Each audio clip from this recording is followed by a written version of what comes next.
Un fuerte aplauso, txaloak, Magdalena Díaz Gurfinkilentzako. Es doctora en Sociología, profesora visitante lectora en el Departamento de Análisis Social de la Universidad Carlos III de Madrid, así como consultora de la Organización Internacional del Trabajo. Sus temas fundamentales de trabajo son los relativos al género y la migración y más concretamente al campo de la internacionalización de los cuidados de menores y el desarrollo del empleo doméstico inmigrante. Berari ongi etorria eman da, horrexek dira gutxi gora bera bere lan lerroak, askoz gehiago dira, baina ezkara gehiago lusatuko, eta orain bai, Magdalena, bienvenida, gracias por estar con nosotros, cuando quieras. Vale. Bueno, pues muchísimas gracias por la presentación, muchísimas gracias por la invitación y sobre todo por organizar estas jornadas, porque el objetivo que tenemos todos los que trabajamos en esto y creemos un poco en reconfigurar las sociedades en las que vivimos, pues es precisamente traer a la agenda pública y a la agenda política este tipo de temáticas y hacerlas presentes, porque se ha visto se invisibilizan y por tanto parecen algo marginal en la sociedad, y lo fundamental es que luchemos porque estén presentes, estén siempre ahí para poder debatir y poco a poco ir consiguiendo los cambios que creemos que se deben hacer. Mi presentación está orientada un poco distinto que las presentaciones anteriores. ¿En qué sentido? En el que es una cuestión muy concreta, donde vamos a ver más datos y menos reflexiones generales sobre los cuidados. Evidentemente, estas reflexiones lo impregnan todo, porque la construcción del empleo doméstico se une con todas las cuestiones que se han mencionado, de relaciones de género, situación de la mujer, mercado de trabajo, competencias, etcétera. Cuando me comentaron de participar en la jornada, pues Xavier me comentó de que contase o que debatiese más pues, cuestiones que había hecho sobre ciudadanía y la construcción de la empleada doméstica de hogar inmigrante como no ciudadana, ¿no? El hecho de encajonarla en un solo, pues eso, en un solo cajón con unas aptitudes muy determinadas que nos hacía olvidar el resto de perfiles, ¿no? Esto estaba relacionado, bueno, pues con una autora nigeriana, Adichie, que haciendo literatura habla de estas cuestiones, de los peligros de enfocar a la gente de una sola manera. Pero yo tenía ganas de traer aquí pues esta temática porque es lo último en lo que he estado trabajando, fundamentalmente en relación con la OIT, con la Organización Internacional del Trabajo. La Organización Internacional del Trabajo ya hace años, entre otras varias cuestiones, está enfocada en mejorar las condiciones laborales de este sector económico y laboral. Por tanto, sigue intentando, con otros movimientos que veremos, mantener en la agenda pública esto.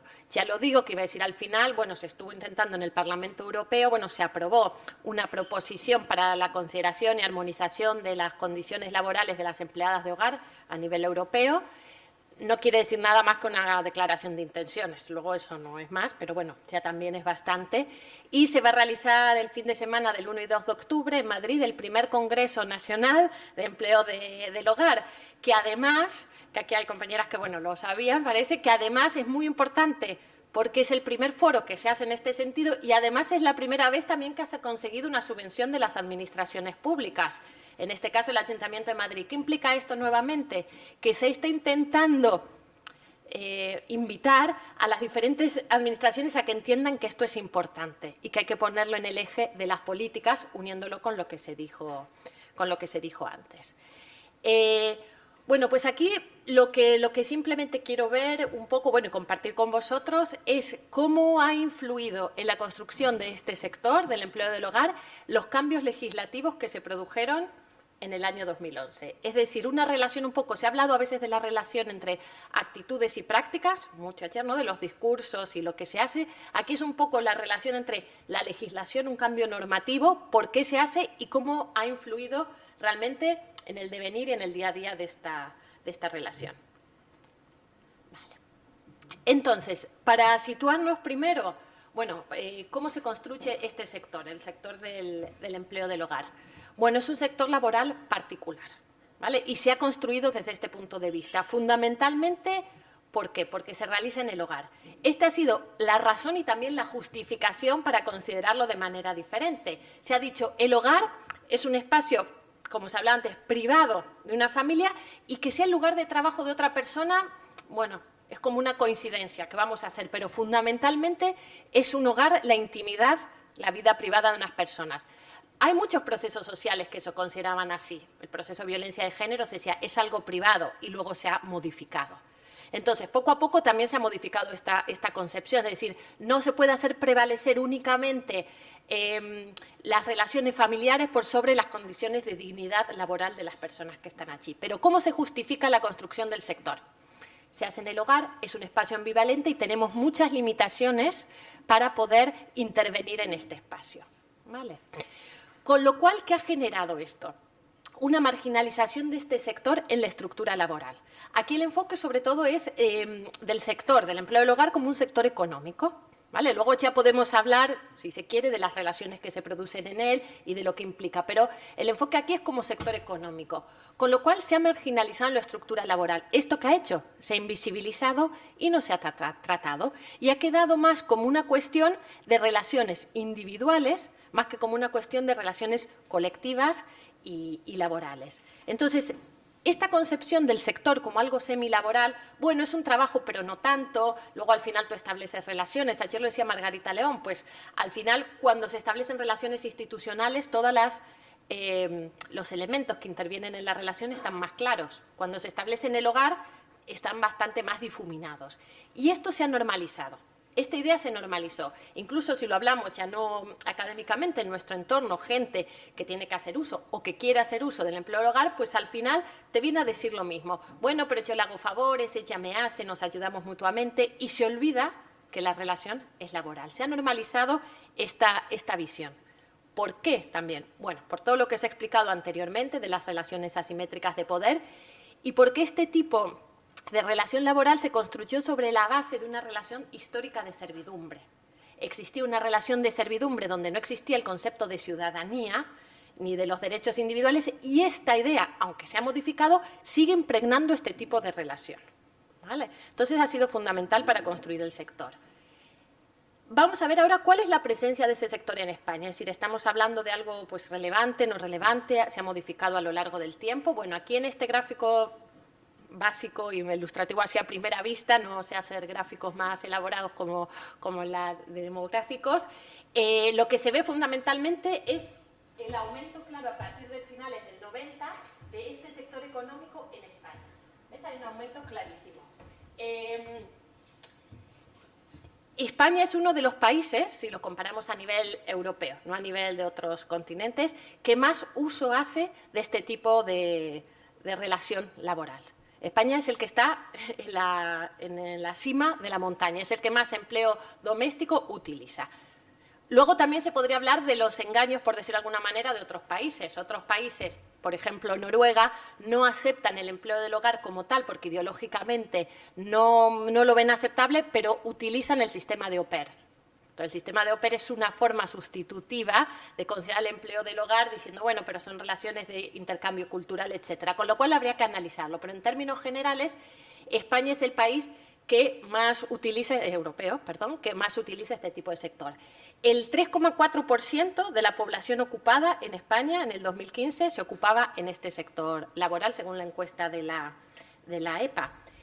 Aquí vemos, por tanto, que la importancia es cuantitativa, es decir, ha aumentado, es en torno a 700 o 800.000 personas que trabajan en este sector, ha aumentado considerablemente en los últimos 10-15 años y también la importancia es cualitativa, por todo lo que hemos dicho, porque implica, ¿se están reconfigurando las relaciones de género o, no me acuerdo ya quién decía, se está cambiando todo para seguir igual? ¿No? Es decir, es el mismo modelo de relaciones familiares donde lo único que se hace es a transferir a otra mujer lo que antes hacía la madre en la casa, ¿no? ¿Se está cambiando la consideración de este sector laboral? O sea, ¿queremos que deje de estar en la economía informal para que pase a estar en la economía formal? Bueno, muchísimas cuestiones que se plantean. ¿Qué relaciones?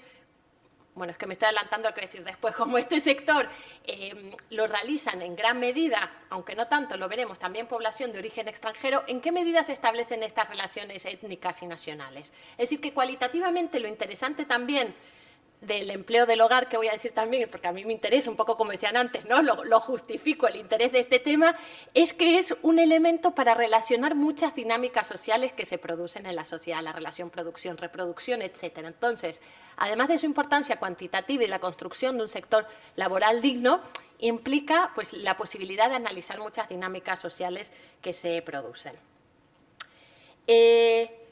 Bueno, ¿por qué se produce este aumento de la importancia del sector doméstico en España? Bueno, en términos generales, la situación es la que ya se ha estado comentando de diferentes maneras. Se produce un cambio, digamos, en las dinámicas o en la estructura social. Se puede hacer en la estructura demográfica, familiar y situación de la mujer.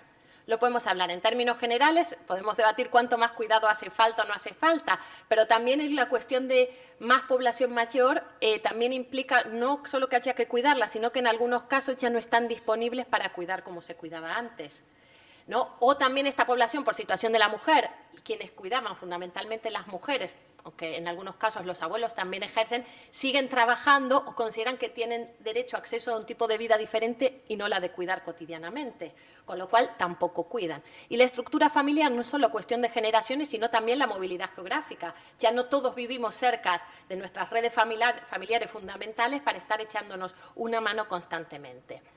Con lo cual, o consideramos que tampoco corresponde, bueno, habría que verlo. Con lo cual, ¿cómo se ha respondido a este cambio, digamos, en la ecuación de los cuidados? Seguimos teniendo elementos de cuidados, pero la ecuación y la forma en que los combinamos, pues se ha modificado.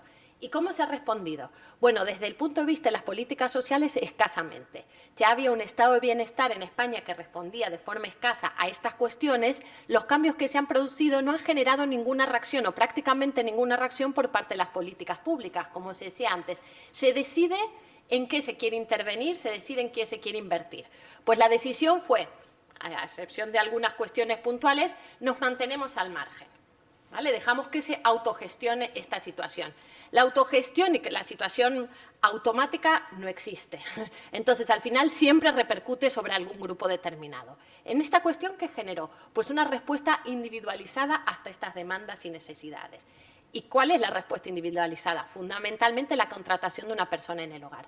La negociación es individual, tú estableces tus demandas, las ofertas que necesitas y lo solucionas. Ya no tienes una demanda colectiva y social, sino que te solucionas a tu manera y la manera posible cómo lo puedes hacer. Esto consolida este sector, lo fue consolidando, lo cual también estuvo unido en el caso de España con la consolidación de España como un país de atracción de población inmigrante, lo cual esta población se insertó en el sector, también al desarrollarse el sector, pues digamos que acogía, bueno, acogía no es la palabra que me gustó hacer, pero ese sector permitía la inserción laboral de estas mujeres, etcétera. Entonces se fue haciendo una retroalimentación para explicar también por qué creció en España. También ayer decían que el sector de los cuidados y del empleo del hogar está étnicamente dibujado en todos los países de Europa. Lo que pasa que no siempre destinado al empleo del hogar, sino a veces a cuidados institucionalizados, ¿vale? Pero esta división nacional o étnica se produce en todo el entorno europeo. Entonces, al final también, ¿qué se logró? Pues una normalización del empleo del hogar. ¿En qué sentido? No solo en el sentido cuantitativo, aunque ha aumentado, sino que en la actualidad ideológicamente aceptamos la existencia de cuidadoras, de empleadas de hogar, etcétera. Es decir, que se ha normalizado y nos parece una parte más del desarrollo social y de las dinámicas en las que vivimos. Si nos vamos ya un poco al desarrollo normativo de este sector. El desarrollo normativo, bueno, pues es como hemos dicho que en un sector semilaboral, pues el desarrollo fue tardío. No hubo interés, no se consideraba que fuese un sector que tuviese que tener una normativa que rigiese las relaciones laborales. Con lo cual, la primera consideración laboral, el primer desarrollo normativo que hubo fue en el año 1985. Esa fue la primera vez. Hasta ahí no había ningún tipo de normativa, era una relación entre dos partes civil que carecía de cualquier tipo de paraguas, digamos. En el año 85 se establece un decreto que considera al sector como un sector laboral. No vamos a incidir en él, en las cuestiones, simplemente decir que todas las condiciones laborales que se establecieron fueron de inferioridad. Es decir, había que trabajar más número de horas, los salarios eran menores, los tiempos de descanso menores. Es decir, aunque se estableció una legislación, se le estableció en un régimen especial con derechos claramente inferiores. ¿Vale? Y además se establecía explícitamente una personalización de la relación. En numerosos artículos de la ley, cuando se definía cómo es la relación, cómo se establecen las vacaciones, pues será de acuerdo entre las dos partes. O el empleador tendrá derecho de establecer 15 días si no hay desacuerdo. Es decir, que siempre se consideraba, se dejaba a la negociación individual, nuevamente. Cuando además sabemos que es un sector donde el contacto entre los diferentes empleados y trabajadores es muy difícil, es muy escaso. Entonces, la negociación individual pues es muy difícil de hacer prevalecer tus derechos. También aquí quiero decir que en todas estas relaciones laborales asimétricas, quienes se ven más afectadas es la parte más débil de la relación, las empleadas de hogar, pero que la normativa también ayuda a los empleadores. Tener claro una normativa laboral ayuda a todas las partes de la relación, ¿vale? Entonces, también tenerlo claro y es algo que también habría que transmitir. En cuanto a la consideración como protección social del sector, es decir, en cuanto a todos los derechos que se crean por la relación laboral, es decir, el derecho de jubilación, los derechos de enfermedades relacionadas con el trabajo, es decir, los derechos que se crean por pertenecer al mercado de trabajo también se establecieron históricamente como inferiores, ¿vale? Cuando hablamos del empleo del hogar hay dos ámbitos, el de las condiciones laborales y el de la protección social. Estos dos ámbitos juntos construyen todas las relaciones laborales. Entonces, siempre la legislación habla de estos dos ámbitos. Uno son las condiciones y otro la protección social. En el año 85 y posteriormente, ahora lo diré, pues estas dos cuestiones presentaban características claramente inferiores y de inferioridad respecto a otros sectores. ¿Vale? ¿Qué ocurrió? ¿Cuál es el año clave, digamos, en la cuestión del empleo del hogar en España? Pues es el año 2011. En el año 2011 se producen las modificaciones, dos modificaciones legislativas que vamos a ver muy importantes. ¿Qué significan? Significan la integración del empleo del hogar como un sistema especial, pero dentro del régimen general. ¿Qué quiere decir? Lo consideramos como cualquier otro tipo de relación laboral, aunque con algunas especificidades. Por eso es un sistema especial dentro del régimen. Pero ya no es un régimen especial. Es decir, ya tiene todas las características de relación laboral. ¿Por qué se produjo esta legislación? Pues por la combinación de variados factores.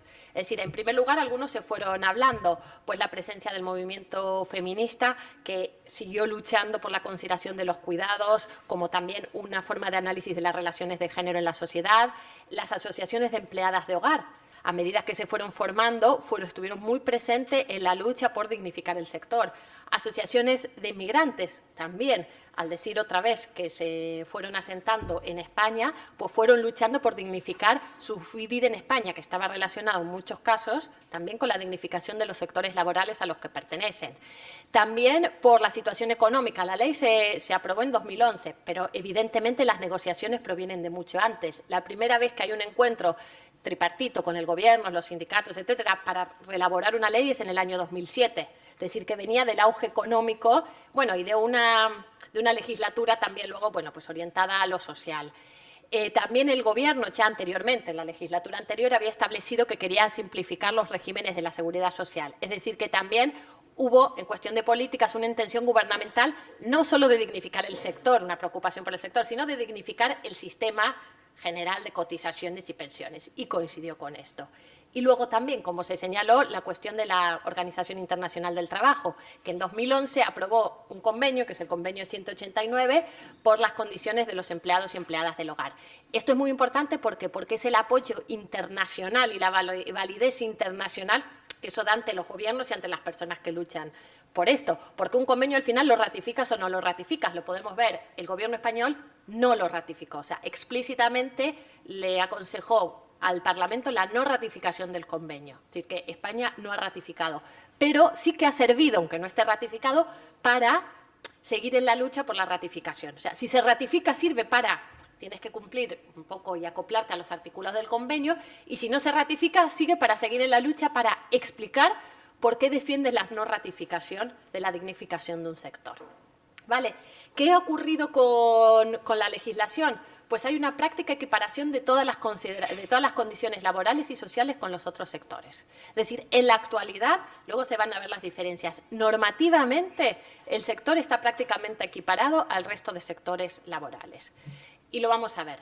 El decreto que establece las condiciones laborales, pues 1620-211, podemos identificar las medidas en aquellas que se equiparan absolutamente con el resto de sectores, aquellas que mejoran pero no se equiparan y aquellas que quedaron pendientes. en las que se equiparan absolutamente, bueno, todas las formas de contratación, contrato por escrito, o si es oral, bueno, pues con ciertas limitaciones, uso del tiempo, ¿qué quiere decir? Ya todas las fiestas y los festivos son tal como establece el Estatuto de los Trabajadores, es decir, que está homogeneizado. Las condiciones laborales, lo mismo, tiene un salario mínimo, otra vez las normativas. Luego, ¿cuál es el salario del mercado respecto a otras profesiones? Es otra cuestión, pero el salario mínimo antiguamente podía no respetarse por diversas consideraciones. En la actualidad el salario mínimo tiene que respetarse, ¿vale? También para las empleadas. Entonces se han equiparado todas estas cuestiones. ¿Cuál ha mejorado pero no es equiparado? Pues una figura que se figura temporal específica que se llama de tiempos de presencia.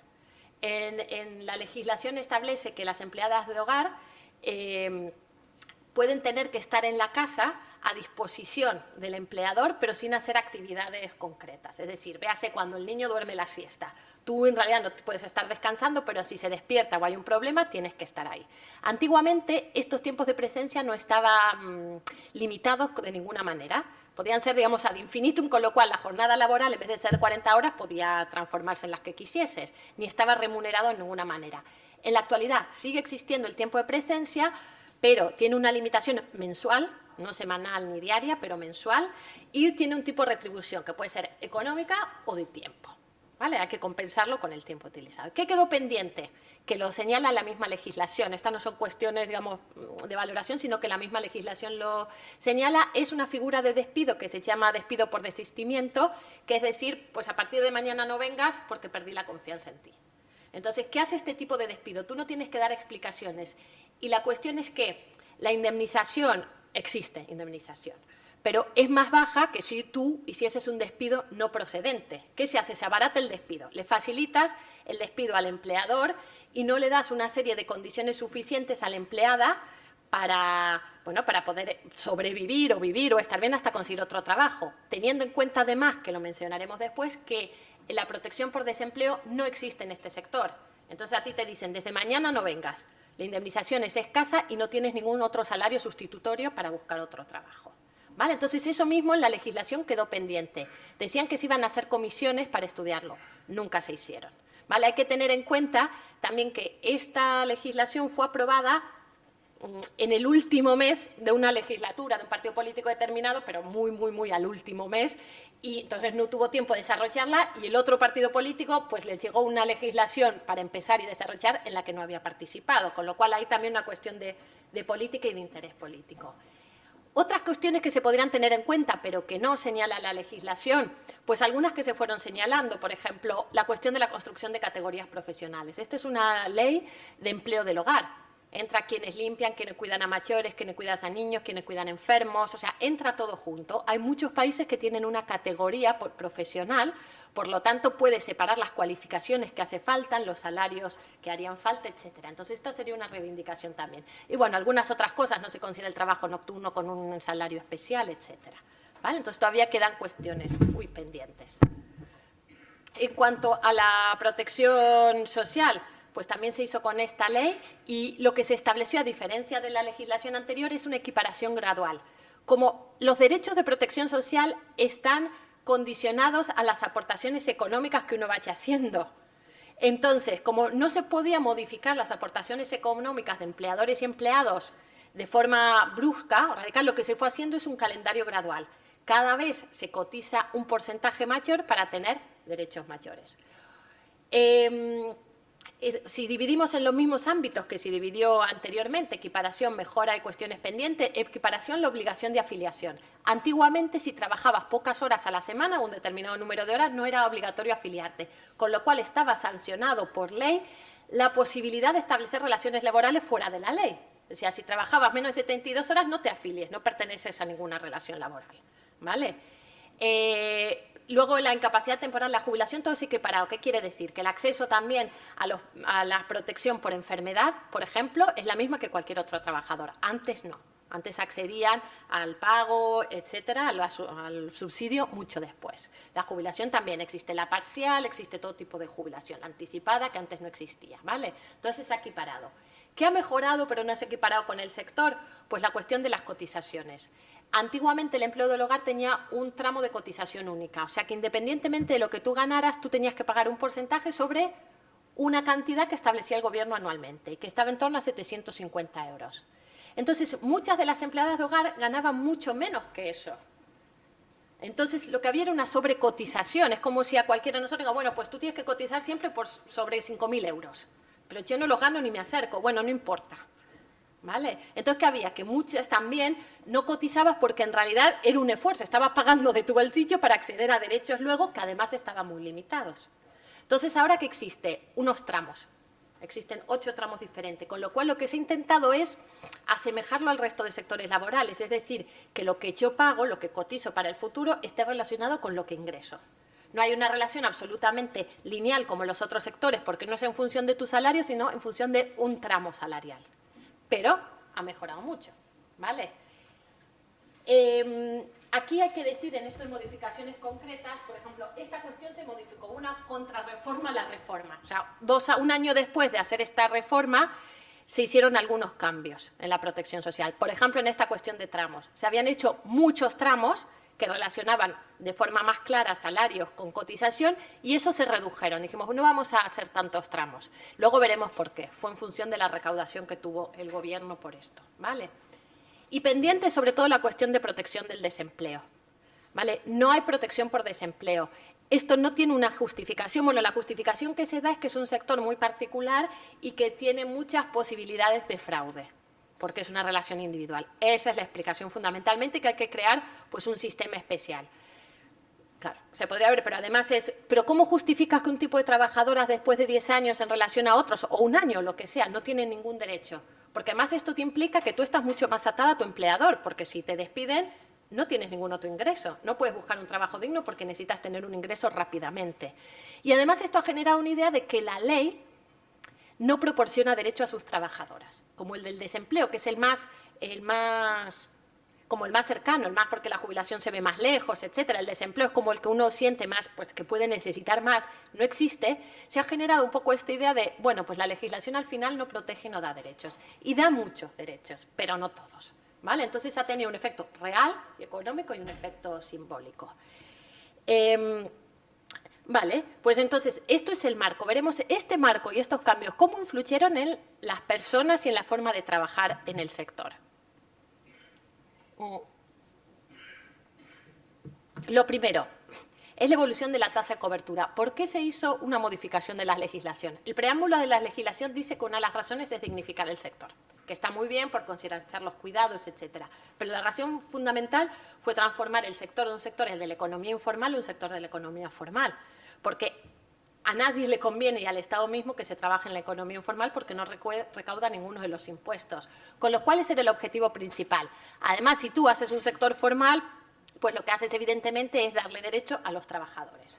Entonces, en este sentido, como se puede ver, la evolución es clarísima. El impacto de la ley es enormemente favorable. Si vemos aquí, estaban cubiertas por la legislación únicamente un 40%, 42% de los empleados del sector. En la actualidad el 70% del sector de las empleadas trabajan de forma regular y con los derechos normativos adscritos. Luego, los sectores de protección, las cuestiones de protección social, como son legisladas así, se suelen cumplir, no hay forma de incumplirlas. Si tú pagas la cotización de pensión, pues al final la tendrás. Si pagas la de enfermedad, la tendrás. Otra cosa son las condiciones laborales. Pero entonces, en este sentido, podemos establecer del impacto legislativo que fue enormemente positivo, porque logró que aflorara la mayor parte de la economía que era en negro en el sector. Es decir, que fue conseguido. Esto, vuelvo a decir, beneficia al Estado, a las administraciones y a las trabajadoras. Además, se ve clarísimamente que se produce por un aumento de las afiliaciones, de 300.000 a más de 400.000. Es decir, que se logró que la gente se afiliara y los trabajadores. Al final, bueno, pues este aumento de la tasa de cobertura y la formalidad del sector no se da por el aumento de las afiliaciones, sino porque disminuye la población ocupada en el sector, ¿vale? Entonces, es por esa relación. ¿Qué se ve aquí? Que el impacto inicial de la legislación fue muy grande y muy importante, pero que se estancó. Este 30% de trabajadores que siguen trabajando de manera irregular o en la economía informal no se ha modificado, no se ha logrado llegar a ellos. Puede estar relacionado con lo que comentaba antes, que políticamente se dejó de incidir en esto. Este sector ya no está muy presente en la agenda política ni pública, ¿vale? Entonces sigue habiendo un 30% de trabajadoras y trabajadores en el sector que no están cubiertos, que trabajan en la economía informal, lo cual es más alto que en el resto de sectores, con lo cual sigue habiendo una diferencia en este sentido. Esta cuestión del aumento de las afiliaciones del sector también produjo un efecto beneficioso para la economía en su conjunto. ¿Por qué? Porque el total de las afiliaciones del sector respecto al sistema en su conjunto ha aumentado. Es decir, en una época en la que en España se destruían empleos, aquí se ve, y se destruían afiliaciones, el sector del empleo del hogar contribuyó a mantener las cuentas de las arcas del Estado. O sea, que les benefició también en este sentido y benefició, bueno, pues para seguir teniendo para las diferentes prestaciones. Es decir, que en la actualidad contribuye de manera más notoria que antes pues a la economía en su conjunto, lo cual desde el punto de vista de las políticas tiene que ser muy importante. De las relaciones laborales igual no lo es tanto en las relaciones que se establecen dentro del sector, pero desde el punto de vista de qué políticas se tienen que hacer, esto sí es muy importante, porque si contribuye de esta manera a la economía en su conjunto, pues habrá que incidir en el sector. Vale, ha influido de igual manera en toda la población que trabaja en el sector, es decir, en la variable sexo y la variable nacionalidad se ven influidas de la misma manera por el impacto de la legislación. Esto se tiene que ver porque a lo mejor, como se estaba hablando, influye en unos sectores, se ha mencionado mucho, que aquí no lo vemos, la cuestión de clase social para numerosos cambios, se tiene que ver, bueno, ¿ha sido positiva para la población en su conjunto o para alguna parte de ella? Aquí se ve algo curioso o importante, que es que la legislación ha influido de manera más notoria en la tasa en la población nacional. Es decir, que la tasa de cobertura, la cantidad de población que está afiliada, la población nacional española ha influido más que en la población extranjera. Es decir, las tasas de cobertura eran bastante diferentes entre la población extranjera y nacional. La población extranjera siempre tenía tasas de cobertura mayor y en la actualidad son prácticamente iguales. Hay algunas oscilaciones. Aquí, ¿por qué no se afiliaba la población nacional fundamentalmente? Bueno, pues no se afiliaba primero porque hemos dicho, si trabajabas menos de una cantidad de horas determinadas no tenías la obligación de afiliarte, y la población nativa o española de origen español en general era quien trabajaba por horas, con lo cual legalmente tenía derecho a no afiliarse, entonces no tenían tasa de cobertura. Luego, porque la población de origen extranjero sí que tenía derechos adscritos por afiliarse, que ¿cuáles eran? Los relacionados con extranjería. No relacionados con el trabajo, pero la población nativa no, pero para la población extranjera, si no demostrabas un trabajo, etcétera, etcétera, no podías permanecer en el país. A la nativa no le ocurría.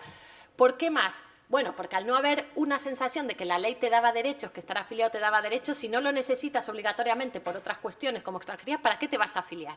Si luego no tienes la misma jubilación, no tienes el mismo derecho de enfermedad, no tienes desempleo, ¿para qué contribuyo si siento que no me dan nada a cambio?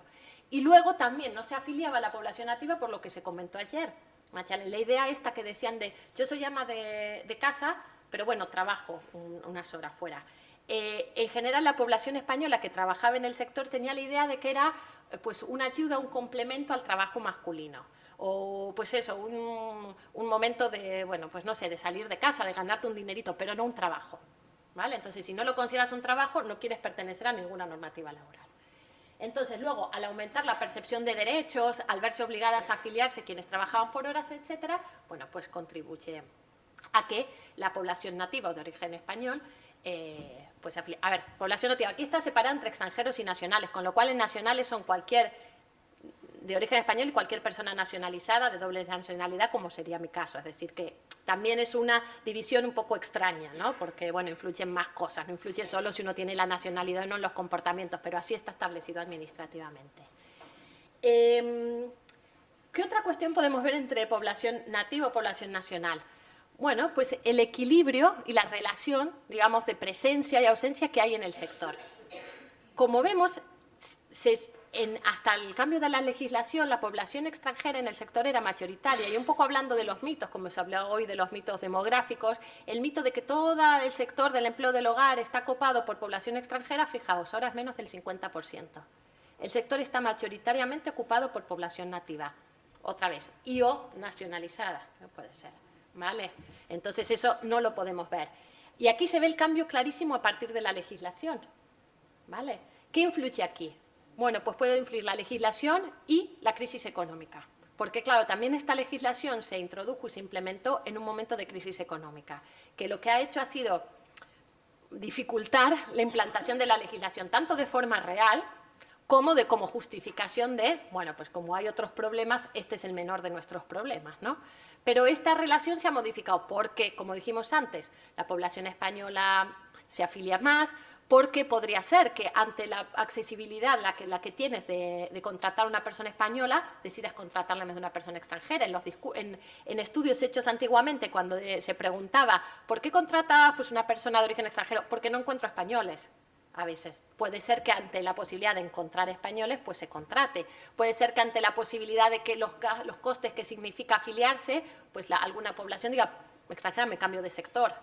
¿Vale? Y la crisis económica ha hecho evidentemente que población española que no pertenecía al sector o que no se incorporaba, pues se incorpore. Vale, ¿qué más? También podemos ver, dijimos, por sexo. ¿Cómo es la relación entre sexo? Participación de hombres y de mujeres en el sector. No se ha modificado con la implantación y el cambio de la legislación. El 94% de la población que trabaja en el sector son mujeres. Esta altísima feminización explica también la marginalización y la invisibilidad del sector, por todo esto que hemos hablado, ¿no? Tareas que se suponen innatas, porque lo que hacen vale menos, etcétera, etcétera. Pero más del 90% siguen siendo mujeres las que trabajan en el sector, ¿vale? ¿Y qué más ocurre? Por sexo. Otra cuestión importante, bueno, de los hombres que trabajan en el sector, sí que la mayoría son extranjeros, no nacionales. Hemos dicho que de los que trabajan en el sector, las mujeres extranjeras son menos del 50%, de los hombres extranjeros, en relación a los hombres nacionales, son como el 70%. Esto también podría analizarse, evidentemente es por accesibilidad al mercado laboral, pero desde el punto de vista de las relaciones de géneros y la pauta de construcción de roles, se podría analizar quién obligado o deseoso o etcétera, quién se anima a cambiar los estereotipos de roles de género para trabajar en este tipo de mercado, más los hombres extranjeros que los españoles. Luego habría que ver en qué empleos. ¿Limpian las casas? No tanto. En general es cuidado de ancianos por otras cuestiones relacionadas con la fuerza y la valoración de cualificaciones todavía consideradas masculinas. ¿Vale? Es raro que si voy a contratar un hombre para cuidar a un bebé. En general, cuando preguntabas, ¿contratarías un hombre? Te decían no, para cuidar a un bebé no.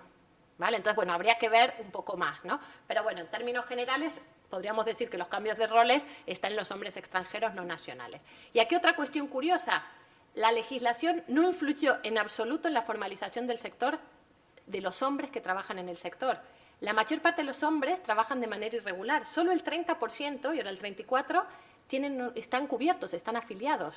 O sea, las mujeres están afiliadas en gran medida y los hombres en una proporción mínima e ínfima.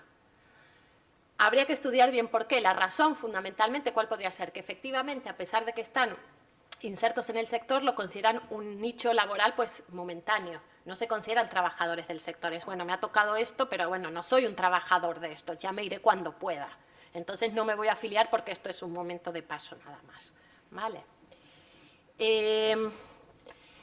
Bueno, entonces, como en las cuestiones relacionadas con la protección social, esto es lo que se puede decir y la influencia de la ley. En cuanto a las cuestiones relacionadas con las condiciones laborales, es bastante más difícil hacer una evaluación. Porque para hacer una evaluación, bueno, pongo todo, haría falta estudios cualitativos. No se ha hecho, desde parte del gobierno existe solo un estudio muy general del año 2012, nunca más. Porque cuando se va a debates, a foros donde están las asociaciones de empleadas del hogar, ella señala mucho que las condiciones ordinarias, cotidianas, de si se respetan los tiempos de presencia, si se respetan los salarios, no se han modificado con la legislación. Esto habría que verlo con alguna encuesta o con algún tipo de estudio cualitativo, pero para eso, bueno, pues hay que tener un presupuesto y un margen, ¿no?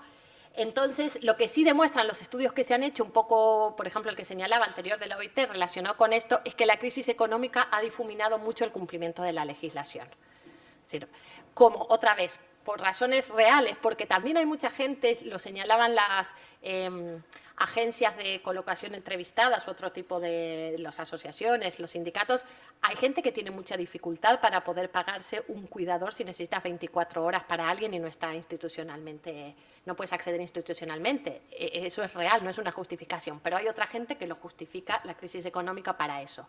En los discursos se alía mucho, es que ahora el colegio es más caro, el transporte es más caro, con lo cual a la empleada le tengo que pagar menos. O sea, una subordinación del contexto general de gastos y donde entra como un elemento más, la ropa, la comida, pues la empleada, ¿vale? Entonces están las dos cuestiones. Sí que se puede ver, aunque no es notorio, que a partir de la implantación de la legislación hay un pequeño cambio en el equilibrio de la jornada. Es decir, hay más jornada a tiempo parcial que antes declarada, pero un 53%. Es decir, que ha cambiado en 3-4 puntos, pero no enormemente. Pues esto se puede explicar por la crisis económica y la legislación. En muchos casos lo que ocurría que es, como yo tengo este dinero para pagarte y ahora tenemos que pagar la seguridad social, pues en vez de venir 8 horas, vienes 5. Porque no te voy a pagar más, ¿va? O porque no hay más dinero o porque lo que sea, ¿vale? Entonces hay más trabajo a tiempo parcial. Habría que ver si ese es real o es imaginario, si en ese tiempo parcial tienes que hacer la misma cantidad de trabajo o es un cambio real.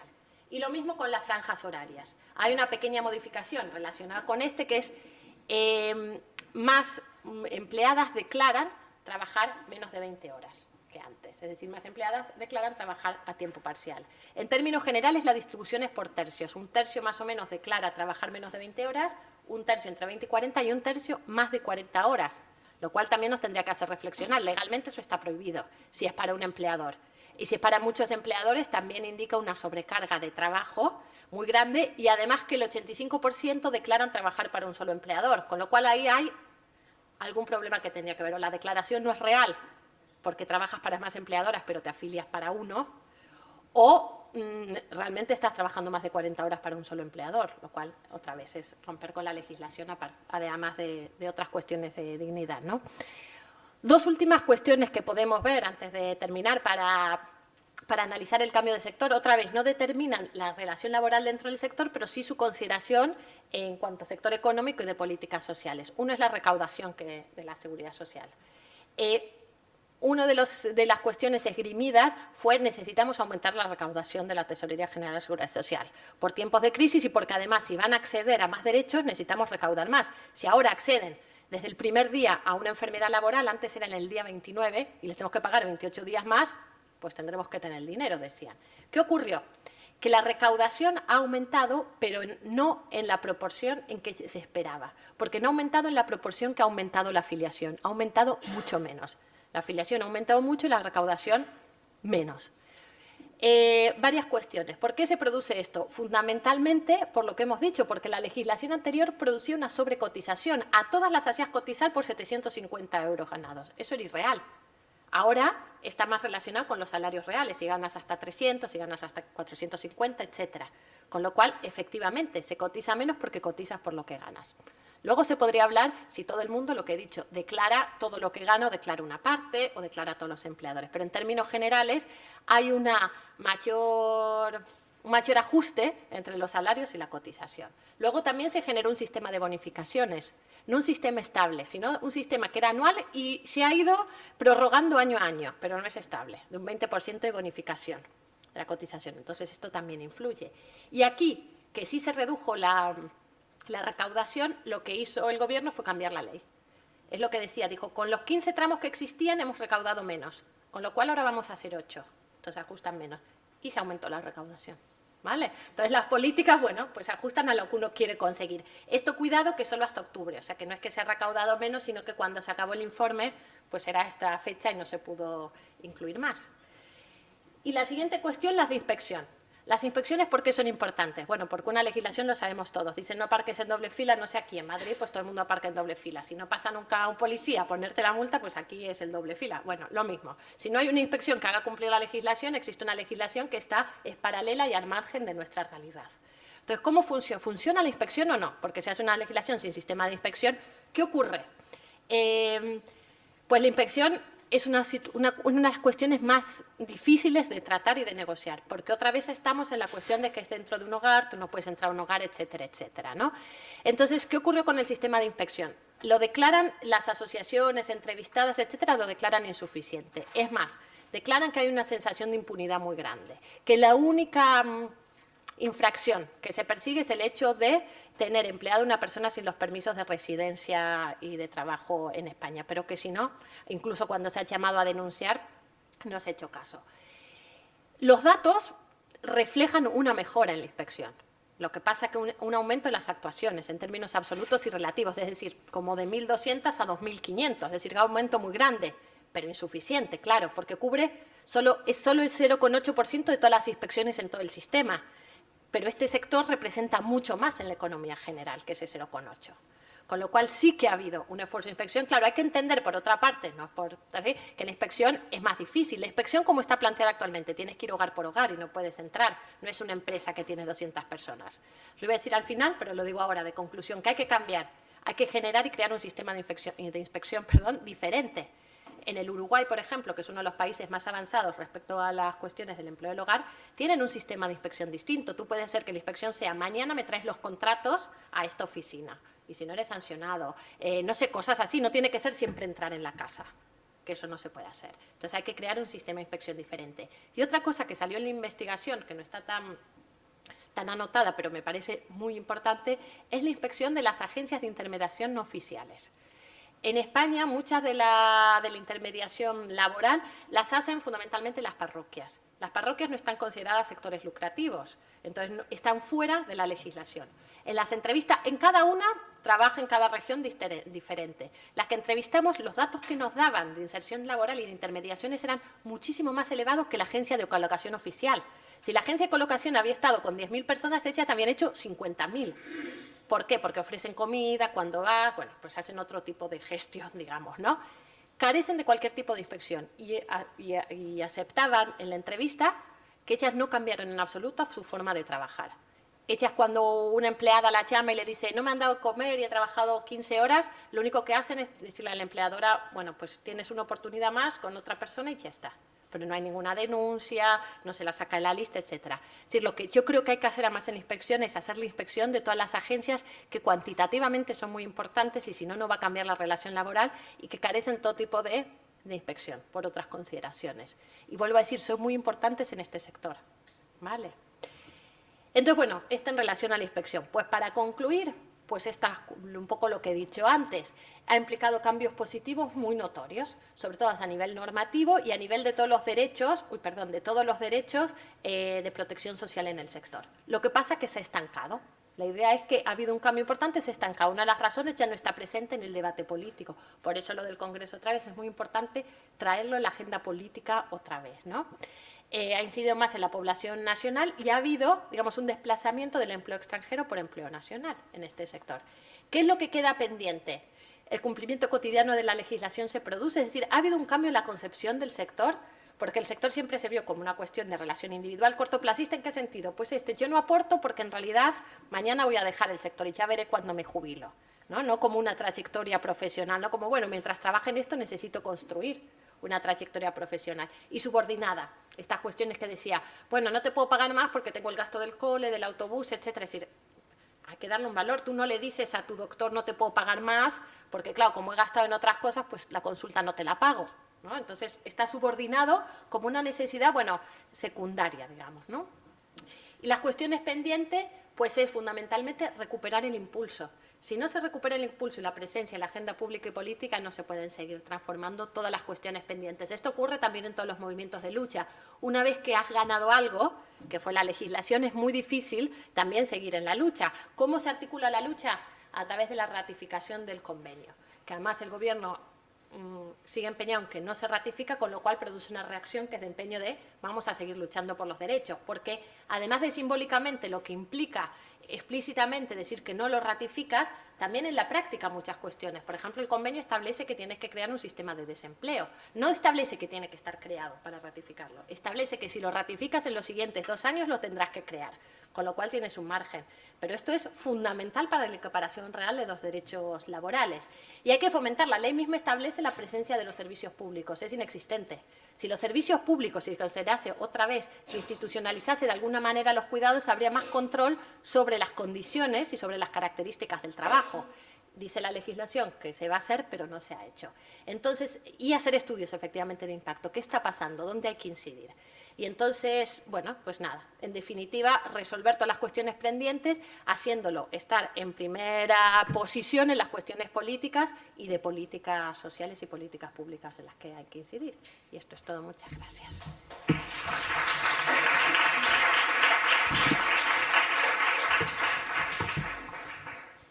Bueno, pues para terminar, si tenéis alguna reflexión, alguna duda, alguna pregunta.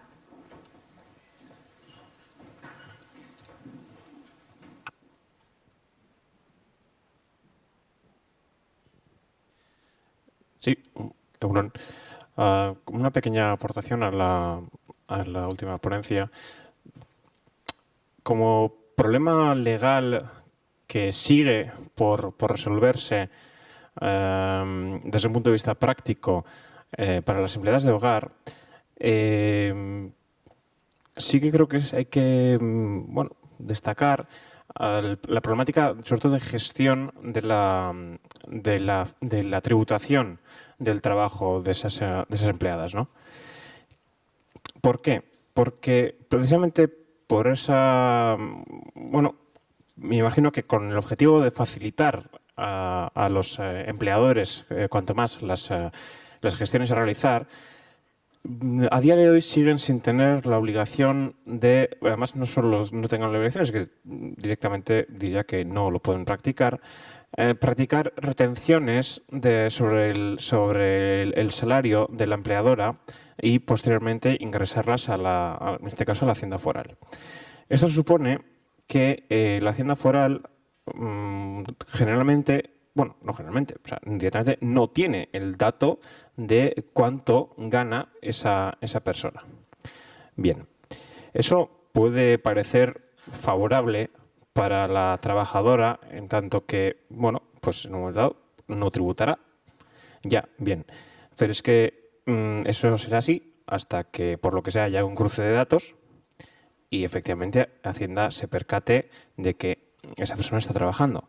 Claro, la mayoría de ocasiones la trabajadora estará por debajo de la cuantía legal para estar obligada para hacer la declaración de la renta. Algún caso he visto que supera ese umbral por poco, pero lo superaba, y al estar obligada y no tener ninguna retención hecha anteriormente, pues le solía a pagar una cantidad de dinero, nada despreciable. Pero el mayor problema que hay es con el tema de la tributación conjunta, sobre todo cuando estamos hablando de las famosas propuestas. Es decir, típico caso de una empleada casada con una persona que trabaja por cuenta ajena en otro ámbito, sea el que sea. Hacienda le manda una declaración a casa en la cual, como ella en principio no tiene ingresos, no se computan esos ingresos, se practica una tributación conjunta a la familia, de manera que le sale bastante más beneficioso esa declaración a la familia que hacer una individual del cónyuge de la empleada, porque bueno, pues en ese caso no se beneficiaría de la reducción que establece la declaración por tributación conjunta. Bien, pero ¿qué ocurre cuando, como decía antes, hay un cruce de datos, salta y efectivamente, porque algún día saltará, y efectivamente Hacienda se da cuenta de que bueno, pues que hay una persona que está trabajando, que cobrará poco, pero algo cobra y hay que sumarle esas ganancias a la base de la familia. Claro, además, con la última legislación en materia de tributación conjunta, no podrá esa familia decir que le hagan dos individuales, porque usted ya ha hecho la tributación conjunta y esa es una opción que tiene que practicar en el momento de hacer la declaración. Después no lo puede modificar. Con lo cual se encontrará con que tendrá una carga tributaria bastante potente que no podrá saltarse bajo ningún concepto, al margen de las posibles sanciones que le puedan llegar. ¿Soluciona esto? Pues, salvo que sean las propias empleadas las que tengan muy en cuenta esto y estén muy encima de esto, esa es una, y la otra sería obligarle a los empleadores a retener parte de lo que le pagan e ingresar a Hacienda para que Hacienda por lo menos sepa esta realidad, ¿no? La otra opción que algún compañero me trasladó en su momento fue establecer una deducción para los empleadores por tener una persona trabajando en su hogar, pero a mí sinceramente no me parece solución ni me parece de recibo, porque al fin y al cabo estás bueno, premiando un gasto bueno, que en algunos casos, desde luego, es necesario, pero hasta qué punto es bonificable fiscalmente, ¿no? Sin más, por aportar algo a esta realidad que has contado. Vale, de acuerdo. No sé si... No, una sola cosa. Yo... La cuestión... Desconozco. Las palabras tributación, hacienda, eso siempre me producen así un poco de cortocircuito, no por nada, sino porque sí. Entonces, yo no sé muy bien cómo es. Hay dos cuestiones. Por lo que tengo entendido, igual me equivoco. Lo que ellas pagan por protección social de todo tipo de jubilación, etcétera, va para un lado y otra es la declaración del IRPF. Entonces, supuestamente el control de lo que se paga por las cuotas, por la cotización de los diferentes ámbitos, está controlado porque lo tienen que declarar. Otra cosa es luego que tienen derecho más a afiliarse el empleador o el empleado, dependiendo las horas, etcétera. Pero eso supuestamente ya está controlado y lo tienen que tener porque mensualmente la Seguridad Social lo tiene y además, en el caso que es el empleador, a partir de unas determinadas horas lo descuenta directamente del salario de la empleada, con lo cual está. Luego, si eso se traslada a la declaración de la renta del IRPF, a ver, un ejemplo fuera de esto, yo llevaba alquilando un piso, siempre lo he declarado en mi declaración y el dueño del piso jamás lo ha declarado en la suya. Con lo cual pasa con muchísimos sectores. No se hace el cruce. Yo si un día al señor, al dueño, yo cumplía con mi obligación, el señor no, si un día a él lo cogen, yo no sé, pero quiero decir que los cruces en muchas otras ocasiones no se producen entre Hacienda y estas cuestiones, pero ellos lo hacen. Y lo de bonificaciones efectivamente es una cuestión muy a debatir. La mayor parte de los países europeos tienen algún tipo de bonificación, pero no para todo el sector. Por eso es lo de categorías, ¿no? Porque si yo quiero, digamos, por lujo o por atención tener una empleada en mi casa, no me dan una bonificación. Pero si tengo una persona que tengo que atender continuamente, pues, y no hay institucionalmente un servicio, pues igual sí que funciona el sistema de bonificación y de deducciones, ¿no? Entonces, bueno, habría que verlo.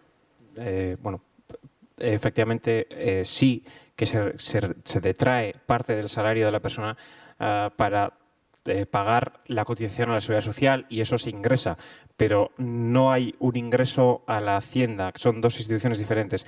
Y efectivamente, aunque debería haber un cruce de datos continuo, pues realmente no es así. Entonces, por eso decía que es más un problema de gestión que de concepto.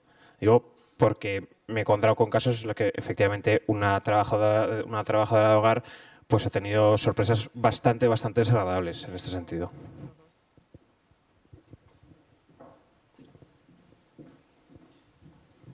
¿Hay alguna otra pregunta? Seguimos. Bueno, pues también agradecerte, Magda, por haber traído y habernos un poco arrojado luz a algunas de las medidas que se han desarrollado en estos últimos años y que tienen que ver en parte con el debate que teníamos antes con Maite, ¿no? Con la profesionalización un poco del sector. Yo tengo como dos cuestiones que me rondan, ¿no? La primera, antes decía, ¿no? Carolina, que cuando ella había trabajado con empleadas, que había estado en contacto en esos trabajos que había ya desarrollado en Barcelona sobre la profesionalización del sector, veía muy claramente como esas empleadas que se dedicaban a cuidar o a otro tipo de tareas siempre trataban de buscar una distancia con el ámbito del hogar y siempre ponían como el acento en que sus tareas, sus acciones iban más vinculadas al ámbito sanitario, ¿no? Que goza de mucho más prestigio, etcétera. Es verdad que a pesar de esta distancia de las empleadas, porque buscan un reconocimiento de su tarea, de su trabajo, perdón, de su empleo, la herramienta jurídica o el sector que habitualmente se utiliza para protegerlas, pues no deja de ser ese régimen que hemos visto, pues toda esa evolución que tú nos has contado, el primero del 69, del 85 y el que tenemos ahora después de mucha lucha que has explicado perfectamente, ¿no? Y que además conoces de sobra y en manera profunda. Además de esos impactos, de esa especie de emerger, ¿no? Muchos de esos salarios, de esos trabajos que estaban antes en economía sumergida, como hemos podido ver con los datos, ya sé que es muy reciente, ¿no? Pero has podido testar en los encuentros que has tenido o entrevistas, realmente sí ha podido tener un impacto real en esas condiciones de vida de las personas. Es decir, yo he podido leer, he podido escuchar, me han podido contar testimonios que no tienen ninguna tema, ¿no? Ningún rigor científico, porque no es ni muestreo, ni bueno, pero puedo tener ciertas ideas de algunas cosas que he oído que tienen que ver con, bueno, pues una reducción de las horas, pero bueno, que las trabajadoras asuman las cuantías de la seguridad social, bueno, una especie de acuerdos antes de perder empleos, de lo que bien has dicho tú, ¿no? Esas sospechas de compartir muchos empleadores y empleadoras, pero estar dando de alta solo uno, ¿no? Entonces, a mí me interesa un poco que nos digas, si conoces realmente impacto concreto en condiciones de vida, desde lo que tiene que ver desde el punto de tener un empleo que te proteja, un empleo que te integre, ¿no? Un empleo que te dé todo eso bueno que consideramos que tiene el empleo. Y luego, por otro lado, si también conoces, o en el marco de estas experiencias de las trabajadoras, bueno, sí, experiencias también, ¿no? Proyectos un poco que tengan que ver con que se han agrupado, pues cooperativas, por ejemplo, se han creado. Y también has hablado de las empresas de intermediación no lucrativas, pero tenemos las lucrativas, ¿no?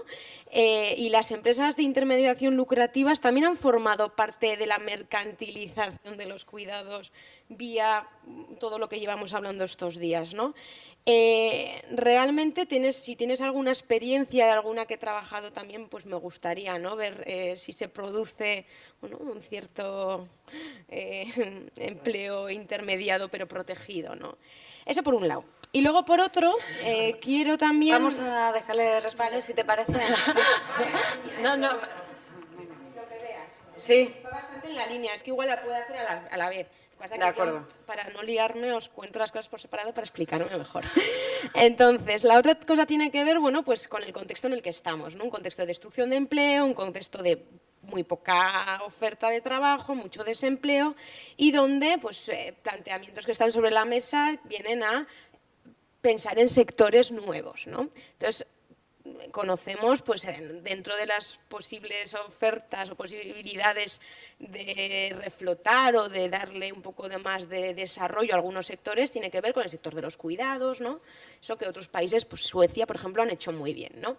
En ese sentido, claro, la profesionalización de estos sectores es clave, porque ¿qué empleo vamos a crear, ¿no? Se está creando empleo, pero se está creando un empleo que protege, que no protege, además es un empleo que es una vía de empleo pues bastante habitual para clases vulnerables, para clases modestas, ¿no? Entonces, bueno, pues es un poco, ¿no?, esto de la reproducción social de la pobreza, ¿no?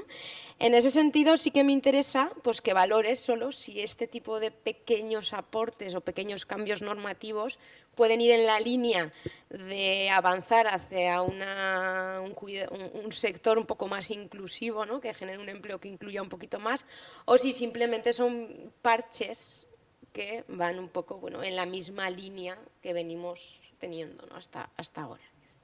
Vale, bueno, pues muchas gracias, Lucía. Son muchas cosas, a ver si me voy acordando, y son muchos debates, pues, digamos, de futuro y que hay que pensar. Y efectivamente son las cosas que hay que pensar porque dentro del sector lo que queremos es estar preparadas para cuando se convenza al Gobierno de seguir legislando y ratificar el convenio, pues poder hacer todos estos cambios en la dirección oportuna, ¿no?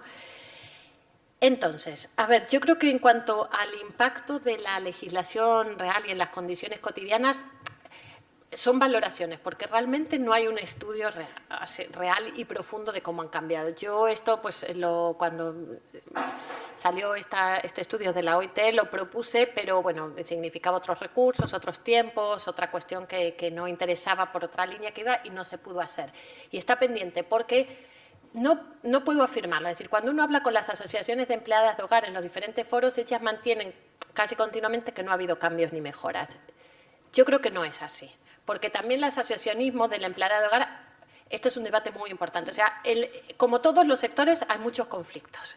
Aquí está el conflicto de los sindicatos oficiales, con las asociaciones de empleadas de hogar, con el Gobierno, etcétera. Entonces, la cuestión es a quién representan las asociaciones de empleadas de hogar, que hacen un trabajo impresionante hace muchísimo tiempo.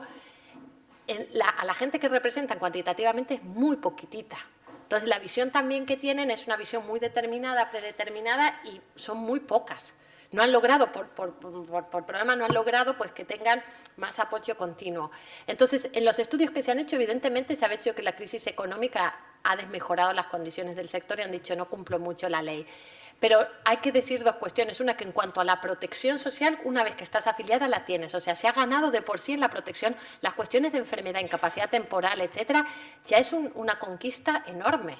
O sea, ya no es que antes tenías que seguir cotizando cuando te enfermabas, no te pagaban una prestación hasta el día 29, o sea, había un montón de cosas. Yo creo que esas conquistas, aunque, claro, es un poco como se ve, aunque no son todas las que había que tener, yo creo que son enormes. La jubilación, todas esas cosas existen, entonces sí que están. También que tienes la ley de tu parte, sí que funcionan cuestiones extremas. Si tú... Y hay denuncias, por ejemplo, quieres demostrar que pues, no tienes el salario mínimo, que es el que tienes que tener. Ahora no te pueden descontar por vivir en una casa. Antes se podía descontar mucho. Si tú vives en casa, estás usando el agua, la luz, tal, te descuento hasta el 45% de su salario y cobras lo que cobras. Ahora no se puede. Si alguna persona, algún empleador intenta hacer eso, pues tú ya lo demuestras y ya estás. O sea que yo sí que creo que han mejorado mucho. ¿Qué ocurre? Que lo que cuesta cambiar y que es más a largo plazo es la visión del sector. Yo sí creo que, por ejemplo, habría que tener campañas de como sensibilización o no sé cómo llamarlas, como hacían con otras cuestiones, con la violencia de género, que se hace mucho para considerar que, bueno, que esto no se puede admitir, que te controlen, esto es inasumible. Yo creo que también habrían que hacer estas campañas. Es pues inasumible que se considere el trabajo de esta manera. Es inasumible que a una persona le digas limpia la casa, cuida a 3 niños, vete a buscarlos. O sea, creo que habría que pensar una serie de cuestiones porque no se van a seguir cambiando, mejorando las condiciones mientras no se mejore la concepción simbólica del trabajo. La ley tiene unas limitaciones, es una norma y luego, bueno, y en España también las normas y la realidad van siempre un poco así asado. Entonces también, si no hay inspección, no hay esas cuestiones, pues no se puede hacer. Pero yo creo que, pese a que no han mejorado en todo lo que cabría según la normativa, sí que han mejorado las condiciones general de vida. Ya una condición de vida mejorada para mí es que accedas a la jubilación, que accedas a todo este tipo de cosas, ¿no? Creo que otra cuestión pendiente a hacer es evidentemente el estudio de todas las agencias de intermediación.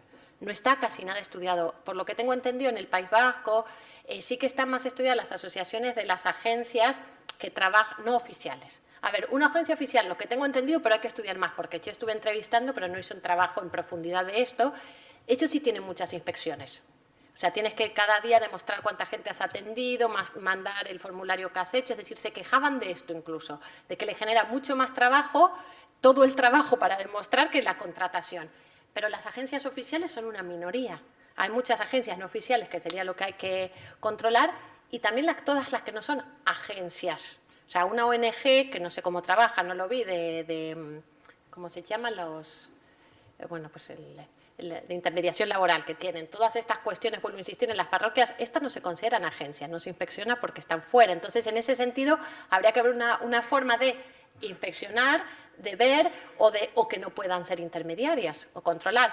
Yo dije que no eran lucrativas, esta parroquia en concreto, es relativo porque sí que tienes que donar, o sea, no te ponen un salario fijo, pero tienes unas contraportaciones monetarias y de comportamiento, o sea, les obligaban a las empleadas pues a escribir para cambiar la letra, las empleadas pues la voluntad, o sea, que no es lucrativo relativamente. Yo la señalé así por ser elegante, pero son más o menos, ¿no? Entonces, yo creo que lo que habría que hacer es ver eso. Cooperativas, no sé mucho, pero en el encuentro pues lo van a decir. Sí que ha habido casos, y hay casos puntuales, pero no sé si casos cómo funcionan muy extensibles. También hay casos que son un pelín más, pero no mucho, de intentos de agencias de intermediación más solidarias. Por ejemplo, en Madrid hay una que se llama Sendas de Cuidado. Lo que intenta es crear pues, cuidados justos, dignos.